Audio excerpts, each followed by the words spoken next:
Martin Slavík, 2 Matěj Šiva, 5 Admir Jevakovič, 6 Vlastimil Vidlička, 9 Pavel Vervíř, 10 Vlastimil Stožický, 15 kapitán týmu Petr Lukáš, 17 Tomáš Modrášek, 20 Milan Matula, 22 Antonín Rosa a s číslem 25 Aydin Mahmutovič.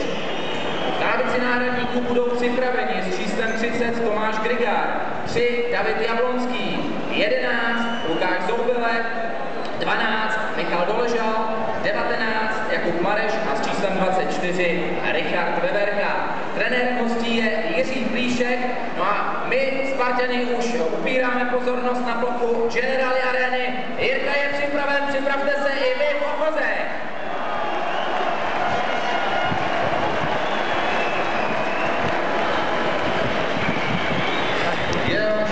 Už to ne? Ještě předtím, než se vydáme na sestavu, prostor. Je plný lidně, škoda toho nevyužít, pojďte se mnou.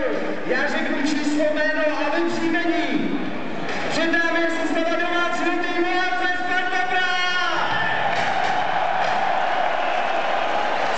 Číslem 24 nastoupí Matuš Kozáček. s číslem 2 kapitán Sparty Tomáš Řepka. s číslem 3 Manuel Pamík. s číslem 4 Niklas Hoheneder. s číslem 7 Libor Sionko. s číslem 12 Body Wilfried. číslem 13 Ondřej Kušnír. s číslem 14 Václav Kadlec. s číslem 20 Juraj Kucka. s číslem 21 Erik a s číslem 25 Kamil. Macek. To je základní 11 Sparty. Jak posílá na trávní trenér domácích Petr.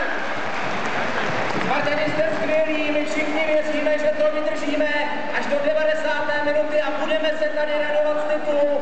Jdeme na lavici náhradníků s číslem 26 Milan Švenkr, 6 Miloš Lačný, 11 Igor Žovčák, 15 Jiří Kladrumský, 17 Lukáš Třešňák, 19 Luboš Klouda, 22 Martin Zeman.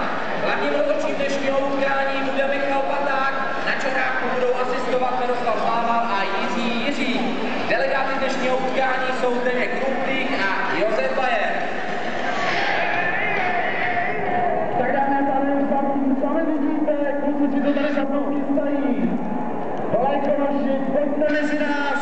I dnes můžete na ploše přivítat vlajkonoše s obřími prapory fanouškovských skupin.